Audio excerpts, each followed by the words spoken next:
Tema número 5. Más que espectadores.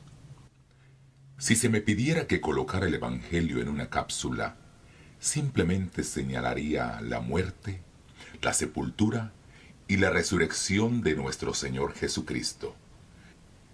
Porque en esos tres grandes actos se conjuga todo lo que Dios quiere hacer por el hombre. En estos tres grandes actos es que se centra el Evangelio.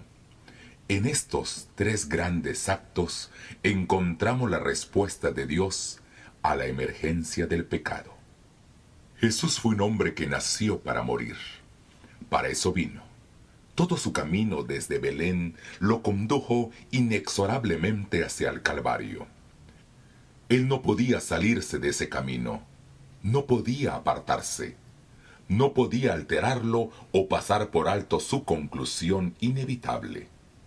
Él era inflexible en su propósito, incansable en su determinación de salvar al hombre. Las súplicas de su familia, amigos y discípulos no podían detener sus pasos en camino a la cruz. Él avanzaría hacia ese terrible desenlace. Para eso había venido. Él era el Cordero que fue inmolado desde el principio del mundo, según lo vemos en Apocalipsis 13:8. Pero ahora una pregunta. Al contemplar estos tres grandes actos, ¿somos solamente espectadores sin ser participantes de lo que ocurrió allí? La mayoría de nosotros tiene una vaga idea de lo que significa la muerte, sepultura y resurrección de nuestro Señor. Sabemos que el pecado lo hizo necesario. Sabemos que Jesús murió por los pecados del mundo, que Él murió en nuestro lugar para que nosotros no muramos, pero nuestra comprensión con frecuencia allí se detiene. Lo observamos desde una distancia prudente. Fue Judas quien lo traicionó. Fue Pilato quien lo sentenció a muerte. Fueron los soldados romanos quienes lo clavaron. Fueron esas personas allá quienes lo crucificaron. No tuvimos nada que ver. Así razonamos. Y allí estaban aquellos que razonaban de esa manera, contemplando la cruz aquel oscuro viernes. Otros se sentían culpables de esta terrible sentencia, pero otros no estaban involucrados. Eran solamente espectadores. No fue hasta que escucharon el conmovedor sermón de Pedro en el día del Pentecostés, cuando se dieron cuenta cuán profundamente estaban involucrados en la culpa del Calvario. Escucharon a Pedro decir con audacia, Hechos 2:36, «Sepa pues, ciertísimamente toda la casa de Israel, que a este Jesús, a quien vosotros crucificasteis, Dios le ha hecho Señor y Cristo, este Jesús que vosotros crucificasteis». ¿Y cómo reaccionó la gente? Versículos 37 al 38.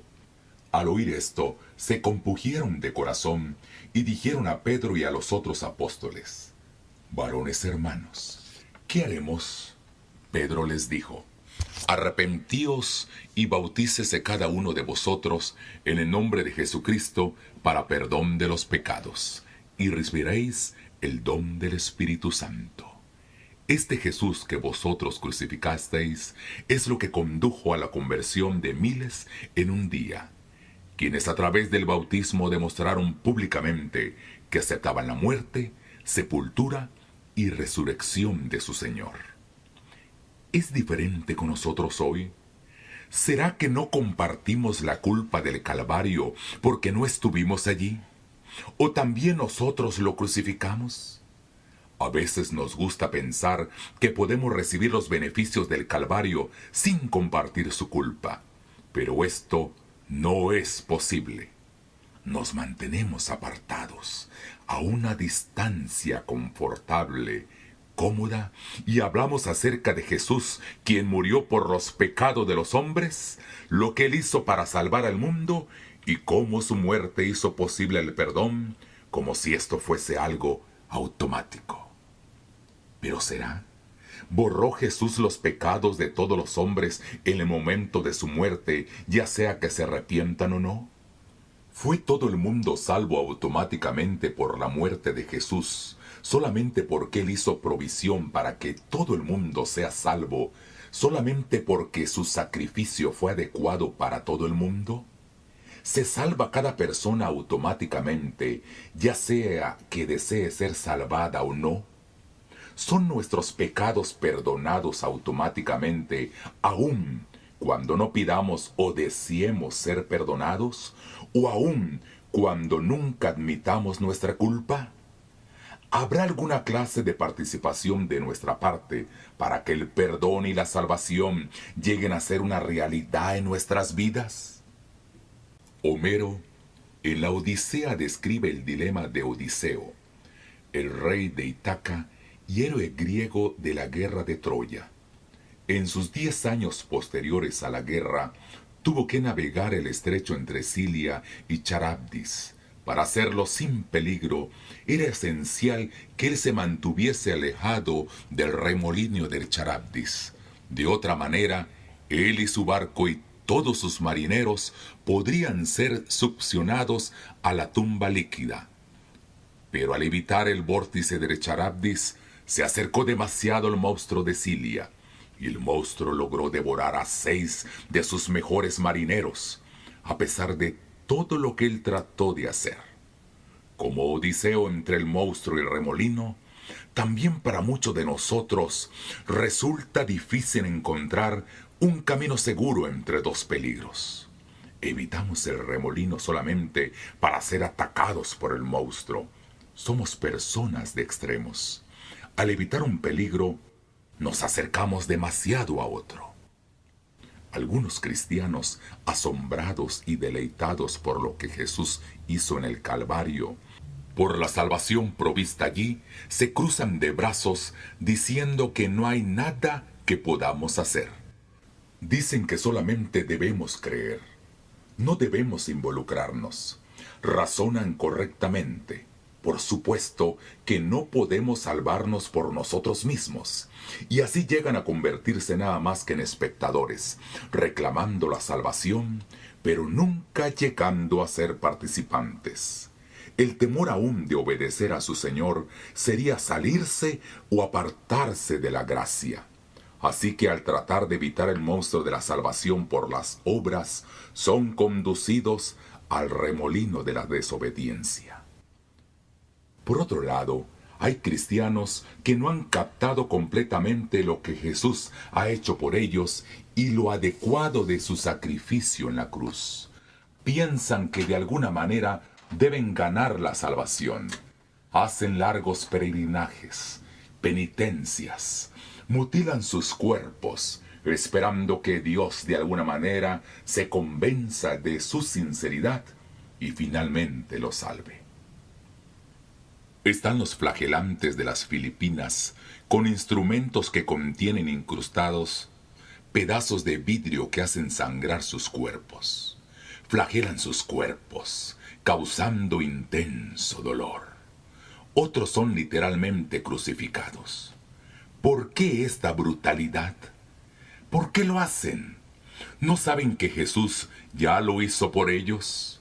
Hay cristianos desorientados que trágicamente han malentendido el Evangelio y piensan que Dios requiere que ellos sean literalmente crucificados sobre una cruz de madera como lo fue su Señor.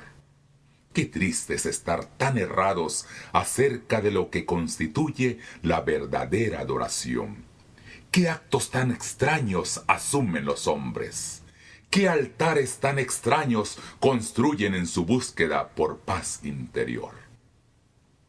Como puedes notar, estos son extremos.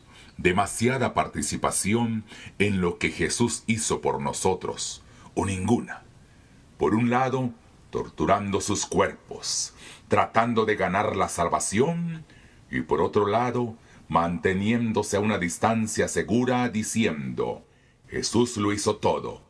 Todo lo que tengo que hacer es creer, llegando a convertirse solamente en espectadores u observadores, simplemente mirando, esperando recibir los beneficios del Evangelio sin ninguna involucración personal. ¿Es esta la manera que Dios desea que sean las cosas? El Señor Jesús murió para hacer posible nuestro perdón. Pero esto no quiere decir que somos perdonados automáticamente, ya sea que lo pidamos o no, ya sea que reconozcamos la culpa o no. El apóstol Juan dice en 1 de Juan 1:9, si confesamos nuestros pecados, Él es fiel y justo para perdonar nuestros pecados y limpiarnos de toda maldad. Si confesamos, entonces somos perdonados. Entonces somos limpiados. Entonces nuestra culpa desaparece. Es necesario que seamos participantes en la provisión que ha sido hecha. Nuestra involucración es esencial. Creo que la mayoría de nosotros entiende que lo que Jesús hizo en el Calvario fue algo referente a nuestros pecados. Hizo provisión para nuestro perdón. Pero ¿qué acerca del pecador? Millones finalmente se han desanimado porque después de experimentar el gozo de la salvación, han regresado compulsivamente a sus pecados nuevamente. Y el ciclo se repite vez tras vez. ¿Qué es lo que anda mal? ¿Hace la cruz algo respecto al pecado, pero nada respecto al pecador? ¿Trata con los síntomas, pero no con la enfermedad? Trata solamente con los pecados del pasado, pero nos deja sin ayuda en las manos de un tentador, sin poder para dejar de pecar.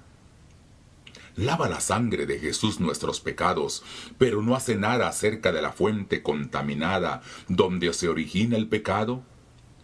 Si el Evangelio de Cristo no hace otra cosa por el pecado, sino perdonarlo, si no hace algo por el pecador, ¿no será que anda algo mal? ¿O será que la cruz del Calvario trata en forma adecuada con el pecador, tanto como con el pecado, y no lo hemos entendido? ¿Es esta provisión totalmente adecuada para ambos problemas? ¿Es la intención de Dios en el Evangelio proveernos solamente perdón para el pecado, sin darnos libertad del pecado? La verdad es que nuestro Señor, al comienzo de su ministerio, nos dio una viva ilustración de lo que su Evangelio hace con el pecado y con el pecador. Y Él personalmente demostró cómo podemos participar en el plan divino para romper las cadenas del pecado. Fue en las riberas del río Jordán donde el Dios del cielo rompió el silencio de las edades y dijo lo que registra Mateo 3:16 y 17. Y Jesús, después que fue bautizado, subió luego del agua, y he aquí los cielos fueron abiertos, y vio al Espíritu de Dios, que descendía como paloma y venía sobre él. Y hubo una voz de los cielos que decía: Este es mi Hijo amado, en quien tengo complacencia. Alguien puede decir: no entiendo. Sé que Jesús es nuestro ejemplo y debemos ser bautizados como una expresión pública de nuestra entrega a Él. Pero, ¿de qué manera ilustra el bautismo lo que Jesús hizo en la cruz? ¿Y cómo somos participantes de lo que Él hizo? Veamos.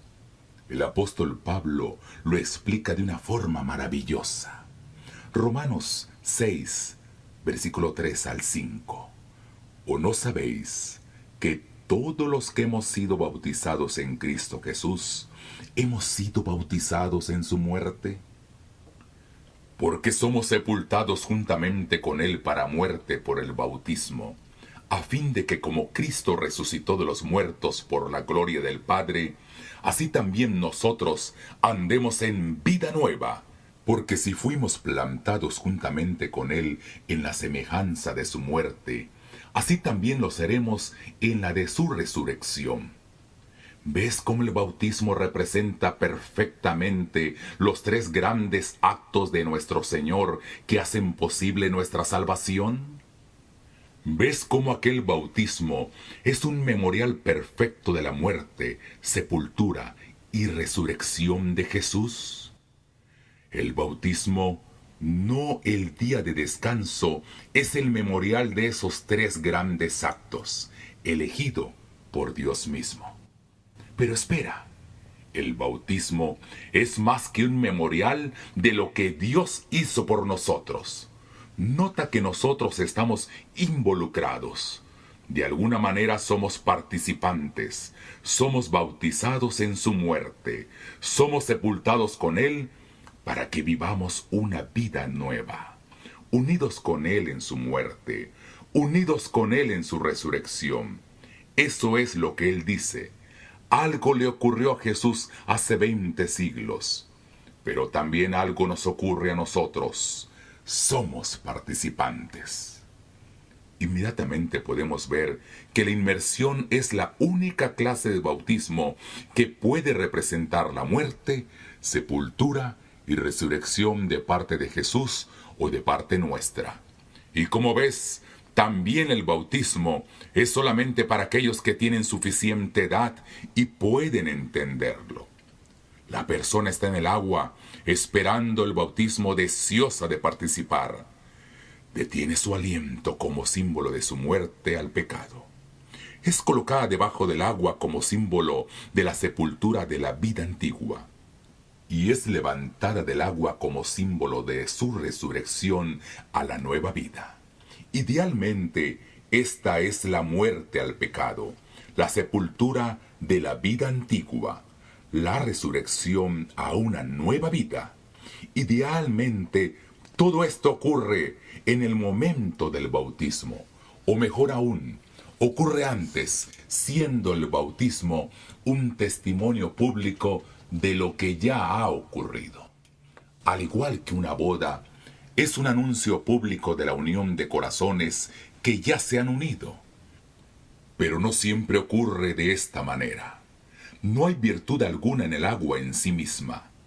No hay duda que ha habido millones de cristianos sinceros que han sido bautizados hace años. Sin embargo, hasta ahora nunca han comprendido totalmente todo su significado. El Señor Jesús todavía espera que ellos sean participantes de su muerte y de la nueva vida que quiere que todos tengamos. Hay millones de cristianos todavía luchando con el problema del pecado. Todavía esclavos del pecado cuando Cristo desea que sean libres. Estas queridas personas, y posiblemente estoy hablando a una de ellas ahora, entienden que la cruz del Calvario hizo posible el perdón. Comprenden que la cruz hizo algo por nuestros pecados. Pero equivocadamente se preguntan, ¿por qué no hizo nada por el pecador que continúa pecando cuando no desea pecar? Pero lo hizo, amigos. Sí lo hizo. Al tomar los pecados de todo el mundo y cargarlos sobre sí y permitir que ellos quebranten su vida para que cada hombre que desee perdón pudiese obtenerlo, Jesús también, de alguna manera que no entendemos, cargó a cada pecador con él a la cruz, para que cada pecador dispuesto pudiese ser crucificado con él y resucitado con él. Se hizo esta provisión. Entramos en esto por un acto de elección voluntaria, y cuando hacemos esta elección, algo maravilloso ocurre. El apóstol Pablo lo dice en el siguiente versículo, Romanos 6:6. Sabiendo esto, que nuestro viejo hombre fue crucificado juntamente con él, para que el cuerpo del pecado sea destruido, a fin de que no sirvamos más al pecado. ¿Por qué pecamos? Porque tenemos la naturaleza de Adán. Es nuestra naturaleza pecar. Pero cuando somos crucificados con Cristo, el viejo yo, la vieja naturaleza es crucificada. Y cuando somos resucitados con Él, llegamos a ser participantes de su naturaleza. Su naturaleza, en lugar de la de Adán y la nueva vida, es la vida que Jesús vive en nosotros. Con razón hay tal nota de victoria, tal tono de triunfo en las palabras de Pablo en Gálatas 2:20. Con Cristo estoy juntamente crucificado, y ya no vivo yo, mas Cristo vive en mí. Y lo que ahora vivo en la carne, lo vivo en la fe del Hijo de Dios, el cual me amó y se entregó a sí mismo por mí. Esto es lo que ha provisto la cruz del Calvario. Y esta siempre fue la intención para nosotros. Esto es lo que millones de nosotros no hemos entendido. Pero esta es la experiencia que puede ser ahora si estamos dispuestos por un acto deliberado de elección. Ser crucificados con Cristo para que Él pueda vivir en nosotros. Yo estoy dispuesto. ¿Lo estás tú? Permite que el Espíritu de Dios venga a tu corazón mientras oramos. Más que espectadores, Señor, obra en nosotros el profundo milagro de una transformación, de un cambio que resultará en una nueva vida. Estamos indefensos, así que crucifícanos, Jesús, contigo, para que podamos vivir de nuevo. Haz real el Calvario y haz real la resurrección para cambiar a ese pecador que lleva mi nombre. Lo agradecemos en el nombre de Jesús. Amén.